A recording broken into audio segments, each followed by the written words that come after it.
हे sweet family, चलिए इस video में स्टार्ट करते हैं। You are only mine episode 14। तो पहले सीन में ही फ्रीन को दिखाया जाता है जो कि अभी अपने ऑफिस में ही थे। तभी उसके मोबाइल पे एक कॉल आता है जो कि उसके ग्रैंडफा ने किया होता है। फ्रीन कॉल रिसीव करते हैं। उसके ग्रैंडफा कहते हैं, फ्रीन तुम कुछ भूल रही हो। फ्रीन कहते हैं, क्या ग्रैंडफा, मैं क्या भूल रही हूँ, आपको कुछ चाहिए।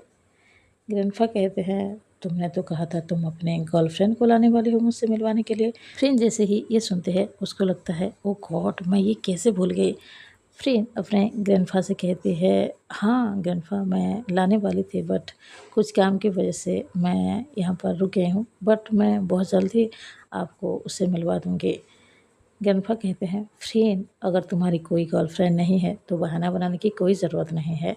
फ्रेंड कहती है, ग्रैंडफा ऐसा कुछ भी नहीं है, मेरी एक गर्लफ्रेंड है और मैं बहुत जल्द आपसे उसको ज़रूर मिलवाऊंगी, बस थोड़ा सा वेट कीजिए।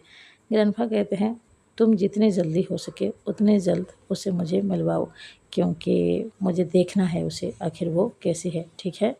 फ्रेंड कहते हैं, ओके मैं जल्द ही आपसे मिलवाऊंगी। ग्रैंडफा कॉल को कट कर देते हैं। फ्रेंड एक गहरी सांस लेते हैं और सोचते हैं, बहुत जल्द ही बेकी को ग्रैंडफा से मिलाना ही होगा, वरना वो मुझे छोड़ेंगे नहीं। नेक्स्ट सीन में बेकी को दिखाया जाता है जो कि अभी राइस केक ही बना रही थी। उसके एक हाथ जल गया था, लेकिन वो एक हाथ से बना रही थी। तभी वहाँ पर टी पहुँच जाती है और उसके साथ यूकी भी थी। टी उसके पास जाते ही कहती है, बेकी तुम अब तक ये सब कर रही हो। बेकी कहते हैं, हाँ क्योंकि बॉस ने तो यही कहा है, जब तक उनको परफेक्ट ना लगे ये डिश तो मुझे बनाना ही होगा। ठीक कहते हैं, बेकी बस करो, उसकी कोई ज़रूरत नहीं है और फ्रेंड ने ही कहा है ये सब बंद करने के लिए और ये डिश उसको पसंद आ चुका है, तो अभी तुम यहाँ पर इसको रोक सकती हो। बेकी कहती है, उन्होंने ये खुद ने कहा है। यूकी कहती है, हाँ बेकी, ये फ्रेंड ने ही कहा है और तुम्हें यकीन क्यों नहीं आ रहा है। बेकी कहती है, क्योंकि मुझे पता है फ्रेंड कैसी है, उसे बस मुझे परेशान करना आता है। टी कहती है, बेकी प्लीज़ अब यहाँ पर रुक भी जाओ और अपना हाथ लो, मैं दवाई लाई हूँ। बेकी कहती है, इसकी क्या ज़रूरत है, मैं अभी ठीक हूँ।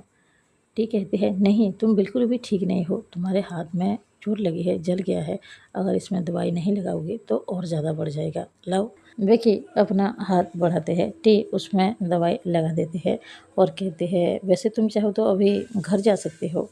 विकी कहती है, बट मैं कैसे जाऊंगी जब तक ये काम ख़त्म नहीं हो जाता। फ्रेंड ने खुद ने ही कहा था, जब तक राइस केक उनको पूरी तरह से परफेक्ट नहीं लगता तब तक मैं ये राइस केक बनाते ही रहूँ, जब तक वो हाँ नहीं करेगी तो मुझे बनाना ही पड़ेगा। टी कहती है, बेकी मैंने कहा ना, उसने खुद ने ही कहा था कि तुम्हें अब राइस केक बनाने की कोई ज़रूरत नहीं है, उसे ये राइस केक अच्छा लग चुका है। बेकी कहती है, मुझे ट्रस्ट नहीं है। टी कहते हैं, तो फिर ठीक है, तुमने फिर से ये बनाया है ना, इसे लेके जाते हैं फ्रेंड के पास, वो खुद टेस्ट करके बताएगी कि ये पूरी तरह से टेस्टी है, अब तो यकीन करोगे। विकी टी और यूकी दोनों की ओर देखते हैं। यूकी कहती है, तुम एक बार ये करके तो देखो। विकी एक प्लेट उठाते हैं और उसमें राइस केक डालते हैं और उसके बाद तीनों ही फ्रेंड के केबिन में आ जाते हैं। फ्रेंड बैठे हुए थे। वो तीनों जैसे ही पहुंचते हैं, फ्रेंड पहले विकी की ओर देखती है। वो उसके हाथ को देखते हैं जिसमें अभी भी चोट लगी हुई है। फ्रेंड विकी के हाथ में राइस केक देखते हैं। उसको गुस्सा आ रहा था, लेकिन वो कुछ भी नहीं कहते। विकी उसके सामने ले जाकर राइस केक रख देते हैं। फ्रेंड कहते हैं, अब तुम्हारा हाथ कैसा है। विकी कहती है, मैं ठीक हूँ।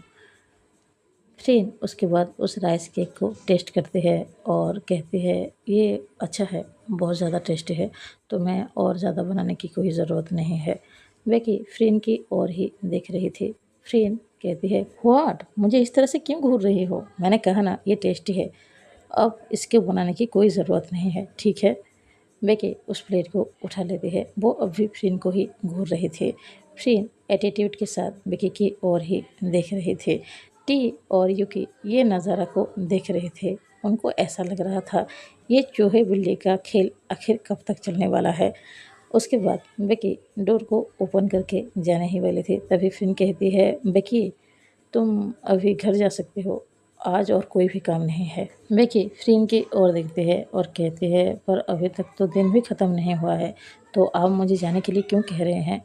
फ्रेन अपने चेयर से उठ जाती है और कहती है क्योंकि मैं इस ऑफिस की बॉस हूँ और जो मैं कहती हूँ वही होता है, इसीलिए आज तुम्हारा काम खत्म हो चुका है तो तुम अपने घर जा सकते हो, समझ गई। फ्रेन ने जिस तरीके से कहा था बेकी को सुनकर गुस्सा आ रहा था, लेकिन वो कुछ भी रिएक्ट नहीं करती है।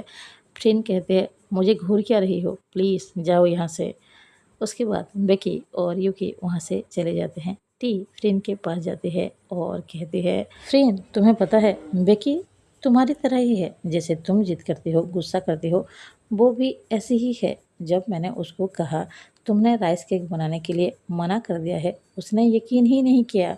उसको ऐसा लगा कि मैं उसको झूठ बोल रही हूँ, इसीलिए वो फिर से राइस केक लाकर तुम्हें टेस्ट करवाया ताकि वो तुम्हारे मुंह से सुन सके। और पता है जब से उसके हाथ में चोट लगा था वो एक ही हाथ से राइस केक बना रही थी। वो इतनी ज़िद्दी है, मतलब तुम जैसी हो वो भी वैसी ही है। फ्रेंड कहती है देखा वो कैसी है, इसीलिए मुझे गुस्सा आता है उस पर। टी स्माइल करते हुए कहती है हाँ तो तुम कौन सी अच्छी हो। वैसे एक बात बताओ, उसके हाथ में चोट लग गया इसीलिए तुम्हें अचानक से राइस केक टेस्टी लगने लग गया है ना। फ्रेंड कहते हैं अभी इस टॉपिक पर मैं बात करना नहीं चाहती हूँ तो तुम यहाँ से जा सकते हो। टी स्माइल करते हुए कहती है फ्रेंड मैं तुम्हारी बेस्ट फ्रेंड हूँ और तुम्हारे दिल की बात उतना तो मुझे पता ही है।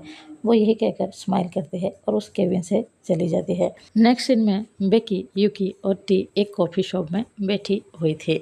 बेकी कहती है टी मुझे छोड़ने की कोई ज़रूरत नहीं थी और इस कॉफ़ी शॉप में लाने की क्या ज़रूरत थी। टी कहती है बेकी तुम क्या भूल रही हो, हम तीनों अभी फ्रेंड्स ही हैं, वो भी कॉलेज टाइम से। हाँ मैं मानती हूँ कुछ दिनों तक हम लोग मिले नहीं हैं लेकिन अभी फ्रेंड है, पता है ना। और मैंने सोचा तुम्हारा ऑफ हो चुका है तो एक कॉफ़ी तो पिया ही जा सकता है तुम दोनों के साथ। बेकी ये सुनकर स्माइल करती है। उसके बाद यूकी कहती है टी मुझे एक बात बताओ, फ्रेंड आखिर बेकी से इतनी ज़्यादा गुस्सा क्यों करती रहती है, तुम उसको कुछ समझाते क्यों नहीं हो। टी कहती है यूकी मैं उसको क्या समझाऊं, अगर गॉड भी आ जाए ना तब भी उसको नहीं समझा पाएंगे। जब वो गुस्सा होती है वो किसी की बात नहीं सुनती है। बेकी कहती है यूकी तुम टी को क्यों सुना रही हो, इसमें इसकी क्या गलती है। फ्रेंड ऐसी ही है, उसको किसी की भी केयर नहीं है। उसको जब भी गुस्सा आता है वो ये नहीं देखती है कि सामने कौन है और वो क्या कह रही है, बस उसको अपना गुस्सा उतारना आता है। वो ऐसी ही है, तो तुम टी को कुछ भी मत कहो। टी थोड़ी देर के लिए चुप रहती है और कुछ भी नहीं कहती। उसके बाद टी बेकी की ओर देखते हुए कहती है बेकी मैं तुमसे एक सवाल कर सकती हूँ, प्लीज़ ऑनेस्टली जवाब देना। बेकी टी की ओर देखती है और कहती है हाँ पूछो। टी एक बार यूकी की ओर देखती है और फिर बेकी की ओर देखते हुए पूछती है बेकी तुम एक सवाल का जवाब दो, तुमने आखिर फ्रेंड के साथ ब्रेकअप क्यों किया, वो भी इस तरह से। बेकी जैसे ही ये सुनती है वो शॉक्ड हो जाती है, उसके मुंह से कुछ भी नहीं निकलता। यूकी कहती है टी तुम इस तरह का सवाल कैसे कर सकती हो।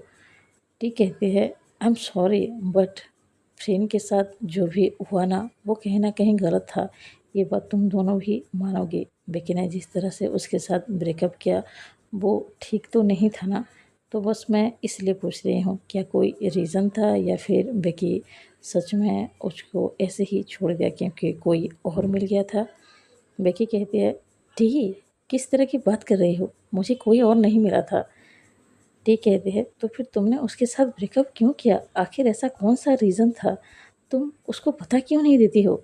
बेकी अपने चेयर से उठ जाती है और कहती है उसको बताने से कोई फ़ायदा नहीं है, वो पहले जैसी है ही नहीं, पूरी तरह से बदल चुकी है। वो एक ऐसी पर्सन बन चुकी है जिसको किसी की केयर नहीं होता। टी एक बार यूकी की ओर देखती है क्योंकि यूकी ने उसको बता दिया है अब भी बेकी के दिल में फ्रेंड ही है। टी कहती है बेकी रिलैक्स, देखो तुम गुस्सा मत करो, और अगर तुम्हें कोई और नहीं मिला था इसका मतलब तुम अब भी फ्रेंड से लव करती हो। बेकी एक बार यूकी की ओर देखती है और टी से कहती है नहीं मैं उसको लव नहीं करती हूँ, मैं उस पर्सन को कैसे लव कर सकती हूँ जो कि दिन रात बस मुझे टॉर्चर करने के बारे में सोचती हैं। तभी यूकी कहती है बेकी रिलैक्स प्लीज़ बैठ जाओ। बेकी कहती है अगर हमें फ्रेंड के बारे में ही बात करना है तो मैं यहाँ से जा रही हूँ। टी कहती है नो नो हम फ्रेंड के बारे में बात नहीं कर रहे हैं, ठीक है प्लीज़ बैठ जाओ, हम कुछ और बात करेंगे ठीक है। बेकी ये सुनने के बाद फिर से बैठ जाती है। यूकी और टी एक दूसरे की ओर ही देख रहे थे। उन दोनों को अच्छी तरह से पता है उन दोनों के फ्रेंड्स कैसे हैं। वो दोनों एक दूसरे से लव तो करते हैं, पर अभी वो दोनों एक दूसरे से गुस्सा हैं। बस इसीलिए ही उन दोनों का जो लव है वो बाहर नहीं आ रहा है।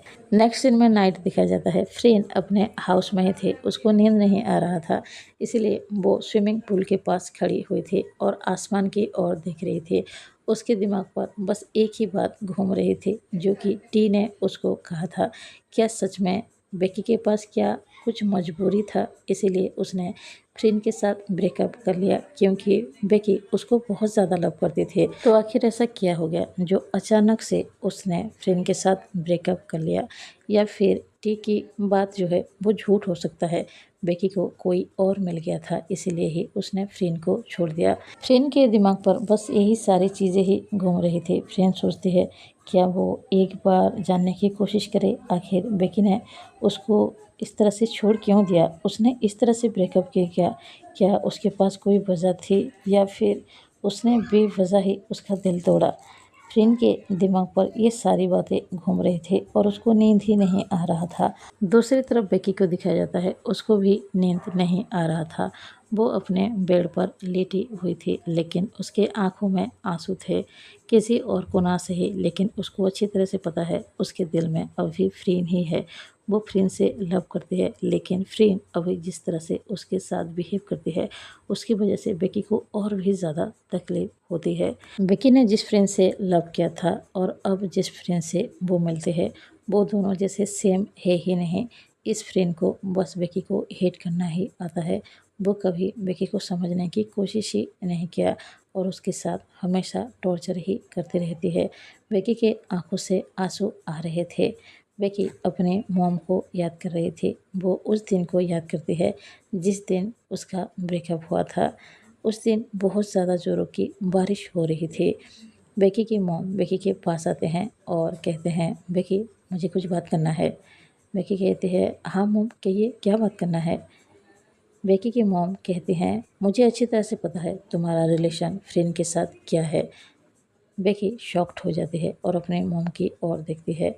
बेकी की मॉम कहती हैं शॉक्ड होने की ज़रूरत नहीं है, मुझे अच्छी तरह से पता है तुम दोनों के बीच क्या चल रहा है, लेकिन क्या तुम भूल रही हो तुम दोनों गर्ल्स हो, तुम दोनों के बीच इस तरह का रिलेशन कैसे हो सकता है।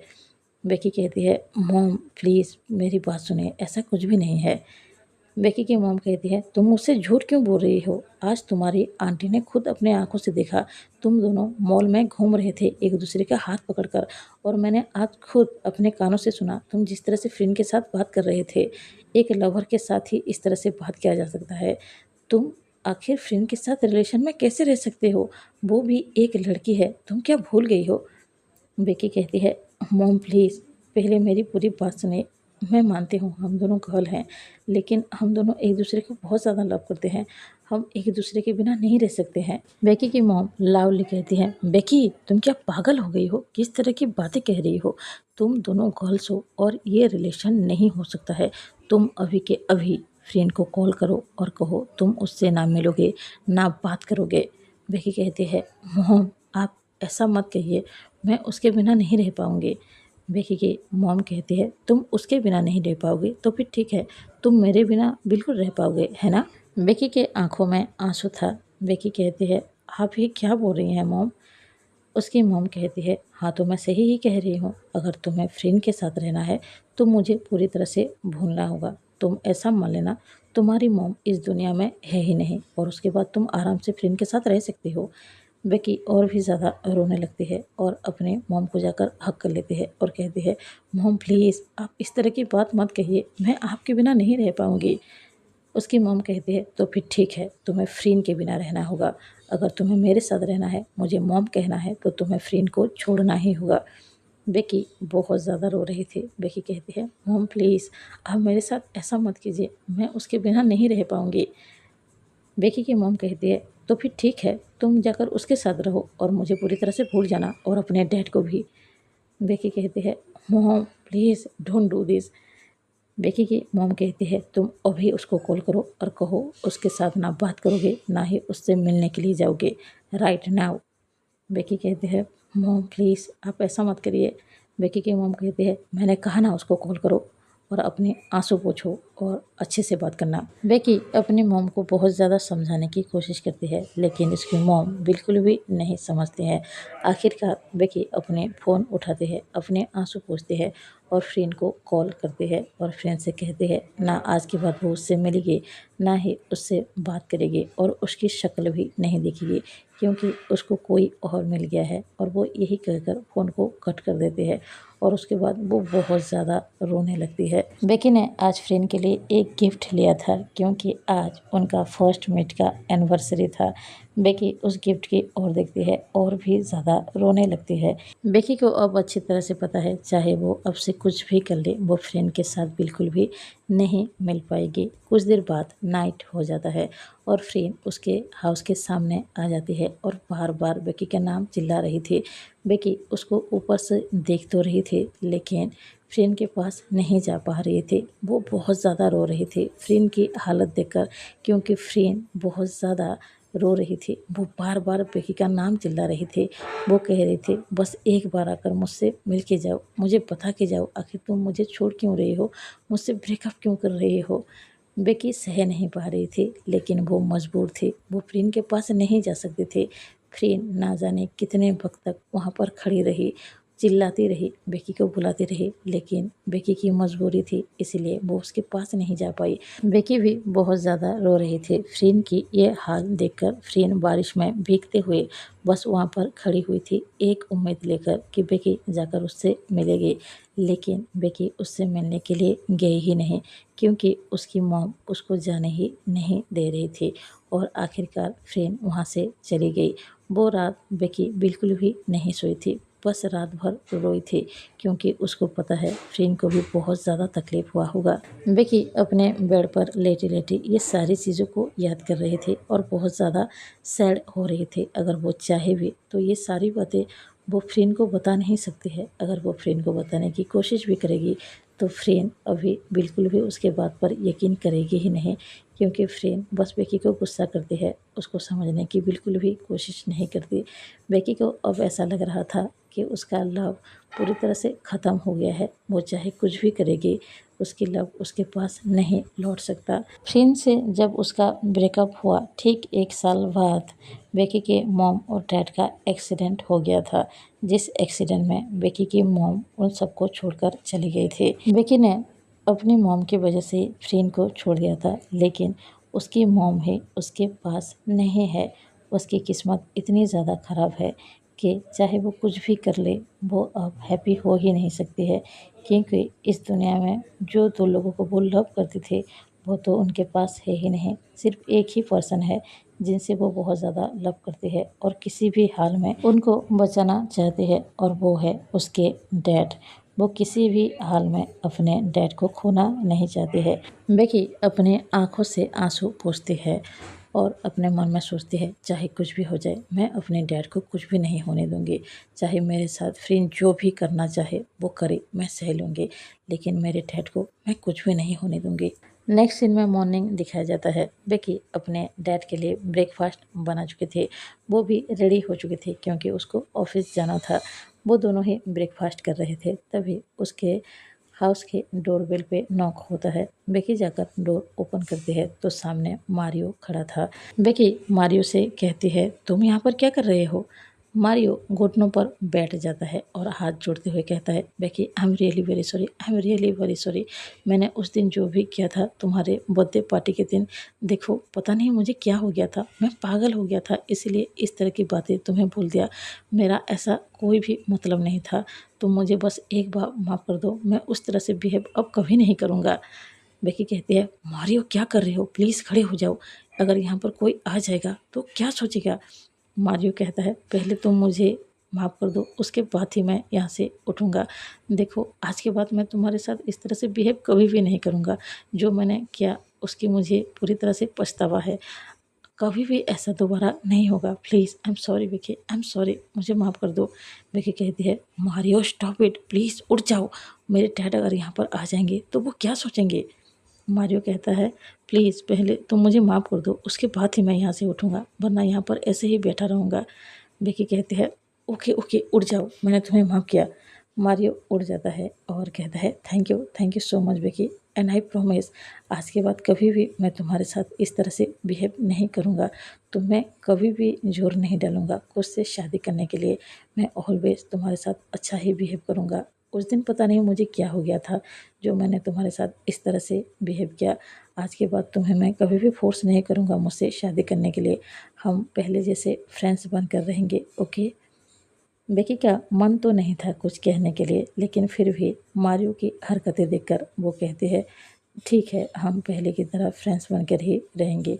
क्योंकि बेकी को पता है अगर ये सारी चीज़ें उसके डैड देखेंगे तो वो और भी ज़्यादा परेशान हो जाएंगे और उनके हेल्थ पर असर होगा। मारियो बेकी के घर के अंदर आ जाता है और वो बेकी के डैड के साथ बड़े ही प्यार से बात कर रहा था। बेकी को ये देखकर बिल्कुल भी अच्छा नहीं लग रहा था। उसको अंदर से अच्छी तरह से पता है मारियो किस तरह का लड़का है। वो चाहे कुछ भी कह ले लेकिन अंदर से कभी भी नहीं सुधरने वाला। नेक्स्ट सीन में बेकी ऑफिस पहुंच जाती है। वो फ्रीन के केबिन में जाती है। फ्रीन बैठी हुई थी। बेकी उसको आज की शेड्यूल बता रही थी। फ्रीन बस बेकी को ही देखे जा रही थी। फ्रीन पूछती है अब तुम्हारा हाथ ठीक है? बेकी कहती है हाँ, मैं अब पूरी तरह से ठीक हूँ। फ्रीन कहती है तुम आज का शेड्यूल रहने दो। बेकी कहती है पर क्यों? फ्रीन कहते हैं क्योंकि हम दोनों थोड़ी देर बाद लॉन्च डेट पे जाने वाले हैं। बेकी जैसे ही ये सुनती है वो शॉक्ड हो जाती है। फ्रीन क्या बोल रही है? वो फ्रेंड से कहती है बट लॉन्च डेट पे क्यों? फ्रेंड स्माइल करते हुए बेकी की क्लोज आ जाती है और कहती है क्योंकि तुम मेरी गर्लफ्रेंड हो और आज तक हम दोनों लंच डेट पे तो गए ही नहीं, तो मैंने आज सोचा हम दोनों लंच डेट पे चलते हैं। कैसा है आइडिया? बेकी को समझ में नहीं आ रहा था आखिर फ्रीन इसके साथ इतनी ज़्यादा स्वीट सी बात क्यों कर रही है। वो उसके साथ लंच डेट पर क्यों जाना चाहती है। फ्रेंड कहती है बेकी तो हम थोड़ी देर बाद लंच डेट के लिए यहाँ से निकलने वाले हैं, ओके? बेकी कहती है बट ऑफिस में ढेर सारा काम है। फ्रेंड स्माइल करते हुए बेकी के पास आती है और कहती है स्वीट हार्ट मैं इस ऑफिस की बॉस हूँ और क्या काम है क्या काम नहीं है मुझे पता है। हम दोनों आज घूमने के लिए जाएंगे, साथ में लंच करेंगे और एक दूसरे के क्लोज भी तो आना है, तो साथ में टाइम स्पेंड तो करना पड़ेगा ना। इसलिए हम दोनों आज लंच डेट पे जा रहे हैं। बेकी बहुत ज़्यादा कंफ्यूज हो रही थी। उसको बिल्कुल भी समझ में नहीं आ रहा था आखिर फ्रीन के दिमाग पर क्या चल रहा है। फ्रीन बस उसको देखकर स्माइल ही किए जा रहे थे। फ्रीन फिर से कहती है तो फिर ठीक है, अगर कुछ भी थोड़ा बहुत काम है तो कर लो। 1 घंटे के बाद हम यहाँ से जाने वाले हैं। यही कहकर वो स्माइल कर रही थी और यहाँ पर ही ये एपिसोड एंड होता है। मिलते हैं नेक्स्ट एपिसोड में। आप सबको ये एपिसोड कैसा लगा कमेंट बॉक्स में ज़रूर बताइएगा। अगर थोड़ा सा भी पसंद आया हो प्लीज़ एक लाइक ज़रूर कीजिए। कोई नया हो तो प्लीज़ सब्सक्राइब कीजिए। मिलते हैं नेक्स्ट एपिसोड में। अभी के लिए बाय बाय, थैंक यू।